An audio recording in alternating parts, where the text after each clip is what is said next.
നമസ്കാരം സുഹൃത്തുക്കളെ, എൻ്റെ പേര് അശ്വതി. വെൽക്കം ടു ഹർഷിതം എജ്യൂടെക്. ഗുരുവായൂർ ദേവസ്വത്തിൽ ഒരു സുവർണ അവസരം വന്നിട്ടുണ്ട്. LD ക്ലർക്കിന്റെ വിജ്ഞാപനം പ്രസിദ്ധപ്പെടുത്തിയിരിക്കുന്നു. അപ്പൊ അതിന്റെ ഡീറ്റെയിൽസ് നോക്കാം. ഏജ് ലിമിറ്റ്, ഫീസ്, അതുപോലെ സിലബസ് കാര്യങ്ങളൊക്കെ ഒന്ന് നോക്കിയിട്ട് വരാം. വിശദമായിട്ടുള്ള വിജ്ഞാപനം പറയുന്നുണ്ട്. അപ്പോൾ വീഡിയോയിലേക്ക് പോയാലോ. ഗുരുവായൂർ ദേവസ്വത്തിൽ ലോവർ ഡിവിഷൻ ക്ലർക്ക് തസ്തികയിൽ നിലവിലുള്ള 36 ഒഴിവുകളിലേക്കാണ് ഇപ്പോ വിജ്ഞാപനം വന്നിരിക്കുന്നത്. ഇപ്പോ 36 ഒഴിവേ ഉള്ളൂ എങ്കിലും ഇനിയും വേക്കൻസീസ് റിപ്പോർട്ട് ചെയ്യാവുന്ന പോസ്റ്റാണ്. പിന്നെ ഈ ഒരു പോസ്റ്റിലേക്ക് അപ്ലൈ ചെയ്യാൻ പറ്റുന്നത് ഹിന്ദുക്കൾക്ക് മാത്രമാണ്. അതാദ്യം തന്നെ അവർ പറഞ്ഞിട്ടുണ്ട്. ദൈവത്തിലും ക്ഷേത്രാചാരങ്ങളിലും വിശ്വാസമുള്ള നിശ്ചിത യോഗ്യതയുള്ള ഹിന്ദു മതത്തിൽപ്പെട്ട ഉദ്യോഗാർത്ഥികളിൽ നിന്നാണ് അപേക്ഷ ക്ഷണിക്കുന്നത്. LD ക്ലർക്ക് ആയതുകൊണ്ട് തന്നെ വിദ്യാഭ്യാസ യോഗ്യത ഇവർ വെച്ചിരിക്കുന്നത് +2 ആണ്. +2 അല്ലെങ്കിൽ തത്തുല്യം. അപ്പോൾ +2 അതിന് മുകളിലോട്ടുള്ളവർക്കും അപ്ലൈ ചെയ്യാം കേട്ടോ. അല്ലാതെ ഡിഗ്രി ഉള്ളവർക്ക് അപ്ലൈ ചെയ്യാൻ പറ്റത്തില്ല, ആ ഒരു ചോദ്യം വേണ്ട. +2 അതിന് മുകളിലോട്ടുള്ളവർക്ക് അപ്ലൈ ചെയ്യാം. അപ്പോൾ +2 അല്ലെങ്കിൽ തത്തുല്യമാണ് വിദ്യാഭ്യാസ യോഗ്യത. പിന്നെ സ്കില്ലായിട്ട് കമ്പ്യൂട്ടർ പരിജ്ഞാനം ഉണ്ടായിരിക്കണം. അപ്പോൾ കമ്പ്യൂട്ടറിൽ നിങ്ങൾക്ക് ബേസിക് ആയിട്ടുള്ള അറിവ് ഉണ്ടായിരിക്കണം എന്ന് മാത്രമേ ഉള്ളൂ. ഓക്കെ, അപ്പോൾ ഇത് അപ്ലൈ ചെയ്യേണ്ടത് കേരള ദേവസ്വം റിക്രൂട്ട്മെന്റ് ബോർഡിന്റെ ഔദ്യോഗിക വെബ്സൈറ്റ് ആയ www.kdrb.kerala.gov.in വേണം ഇത് അപ്ലൈ ചെയ്യാൻ. അപ്പോൾ ഈ അപ്ലൈ ചെയ്യുമ്പോഴത്തേക്കും ഒറ്റത്തവണ രജിസ്ട്രേഷൻ നടത്തിയ ശേഷം ഓൺലൈനായി സമർപ്പിക്കുന്ന അപേക്ഷകൾ മാത്രമേ സ്വീകരിക്കൂ. അപ്പോൾ ഓൺലൈനായിട്ട് തന്നെ നിങ്ങൾ അപേക്ഷ കൊടുക്കണം. ഇതിനോടകം രജിസ്ട്രേഷൻ ചെയ്തിട്ടുള്ള ഉദ്യോഗാർത്ഥികൾക്ക് അവരുടെ പ്രൊഫൈൽ വഴി അപേക്ഷിക്കാവുന്നതാണ്. കാറ്റഗറി നമ്പർ 001/2025 ആണ്. തസ്തികയുടെ പേര് LD ക്ലർക്ക്. ഇപ്പോൾ ബോർഡിന്റെ പേര് ഗുരുവായൂർ ദേവസ്വം ബോർഡാണ്.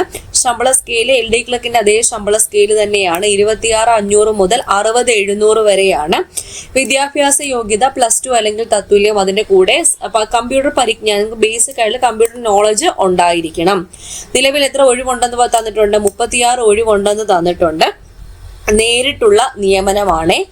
ഏജ് ലിമിറ്റ് 18 മുതൽ 36 വയസ്സ്. ജനറൽ കാറ്റഗറി ആകുമ്പോൾ 18 മുതൽ 36 വയസ്സ്. വേറെ റിസർവേഷൻ ഉള്ള ആൾക്കാരാണെങ്കിൽ പട്ടികജാതി, പട്ടികവർഗം, മറ്റ് പിന്നാക്ക സമുദായം ഇവർക്കൊക്കെ നിയമാനുസൃതമായ വയസ്സിളവ് ഉണ്ടായിരിക്കും.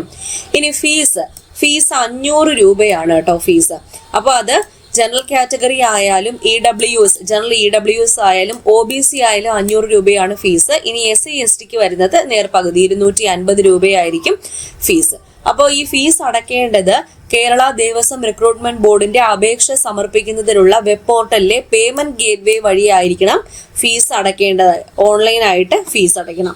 പിന്നെ ഇവിടെ മറ്റു വിവരങ്ങൾ കൊടുത്തിട്ടുണ്ട്. അത് ഓൾറെഡി അവിടെ വർക്ക് ചെയ്യുന്ന ആൾക്കാരുടെ കാര്യത്തിൽ ബന്ധപ്പെട്ടുള്ള കാര്യങ്ങളാണ്. 55 വയസ്സിൽ കവിയാൻ പാടില്ല. അതായത് അവിടെ താൽക്കാലികമായോ ദിവസവേതന അടിസ്ഥാനത്തിലോ ജോലി ചെയ്യുന്ന ജീവനക്കാർക്ക് യോഗ്യത അനുസരിച്ച് അപേക്ഷിക്കാൻ പറ്റും. പക്ഷേ ഏജ് 55 വയസ്സിൽ കവിയാൻ പാടില്ല എന്ന് തന്നിട്ടുണ്ട്. ഇനി പ്രധാനമായിട്ടും പറയാനുള്ളത്, ഹിന്ദു മതത്തിലെ സംവരണേതര സമുദായങ്ങളിലെ സാമ്പത്തികമായി പിന്നാക്കം നിൽക്കുന്ന ഉദ്യോഗാർത്ഥികൾ ആരാണെന്ന് നിശ്ചയിക്കുന്നതിനുള്ള മാനദണ്ഡങ്ങൾ. അപ്പൊ അതിന് കുറച്ച് മാനദണ്ഡങ്ങൾ ഇവിടെ പറയുന്നുണ്ട്. ഉദ്യോഗാർത്ഥിയുടെ കുടുംബത്തിൽ കേന്ദ്ര സംസ്ഥാന സ്ഥാപനങ്ങളിലൊക്കെ ജോലി ചെയ്യുന്ന ആരെങ്കിലും ഉണ്ടാകാൻ പാടില്ല എന്ന് ഇവിടെ പറയുന്നുണ്ട്.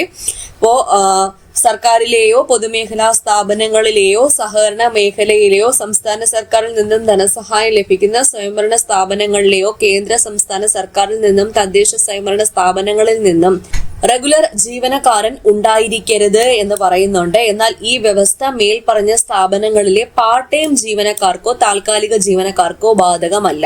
പിന്നെ ആദായ നികുതി നൽകുന്ന ഒരംഗവും ഈ അപ്ലൈ ചെയ്യുന്ന ഉദ്യോഗാർത്ഥിയുടെ കുടുംബത്തിൽ ഉണ്ടായിരിക്കരുത്. ഉദ്യോഗാർത്ഥിയുടെ കുടുംബത്തിന് 1 ഏക്കറിൽ കൂടുതൽ ഭൂമി ഉണ്ടായിരിക്കരുത്.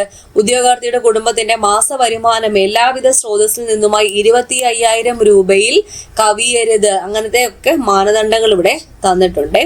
അപേക്ഷ സമർപ്പിക്കേണ്ടത് www.kdrb.kerala.gov.in എന്ന വെബ്സൈറ്റ് വഴിയാണ്. അതിൽ അപ്ലൈ ഓൺലൈൻ എന്ന് പറഞ്ഞിട്ട് ഗുരുവായൂർ ദേവസ്വത്തിന്റെ ആ ഒരു നോട്ടിഫിക്കേഷൻ ഉണ്ടായിരിക്കും. അപ്ലൈ ഓൺലൈൻ കൊടുത്ത് നിങ്ങൾ അപേക്ഷിക്കേണ്ടതാണ്. അപേക്ഷ സമർപ്പിക്കേണ്ട അവസാന തീയതി 28/4/2025 ഏപ്രിൽ മാസം 28 അർദ്ധരാത്രി 12 മണി വരെ. അപ്പോൾ അപ്ലൈ ചെയ്യേണ്ട സൈറ്റ് ഒന്ന് ഓർത്ത് വെച്ചേക്കുക. ഇനി പ്രധാനപ്പെട്ട ഒരു കാര്യം, ഫോട്ടോ, ID കാർഡ് ഉൾപ്പെടെയുള്ള നിർദ്ദേശങ്ങൾക്ക് വിജ്ഞാപനത്തിന്റെ പാർട്ട് 2 കൊടുത്തിരിക്കുന്ന പൊതുവ്യവസ്ഥകൾ നിർബന്ധമായും നോക്കുക. ഓക്കെ, അപ്പോൾ ആ ഫോട്ടോയും ID കാർഡും ഒക്കെ നിങ്ങൾ അപ്ലോഡ് ചെയ്യുമ്പോഴത്തേക്കും അതിനകത്ത് തന്നെ കാര്യങ്ങളൊക്കെ വരും. അതിനനുസരിച്ച് വേണം അത് അപ്ലോഡ് ചെയ്യാൻ. ഓക്കെ, അപ്പോൾ LD ക്ലർക്ക് പരീക്ഷയ്ക്ക് വേണ്ടി, PSC LD ക്ലർക്ക് പരീക്ഷയ്ക്ക് വേണ്ടി പഠിക്കുന്ന ആൾക്കാർക്ക് എല്ലാവർക്കും അപ്ലൈ ചെയ്യാം. ഹിന്ദു മതത്തിൽപ്പെട്ട എല്ലാവർക്കും അപ്ലൈ ചെയ്യാൻ പറ്റുന്ന ഒരു പോസ്റ്റ് തന്നെയാണ്. അപ്പോൾ താല്പര്യമുള്ളവർക്ക് എല്ലാവർക്കും അപ്ലൈ ചെയ്യാം. ഈ ഒരു ന്യൂസ് എല്ലാവർക്കും ഒന്ന് ഷെയർ ചെയ്ത് കൊടുത്തിരിക്കുക.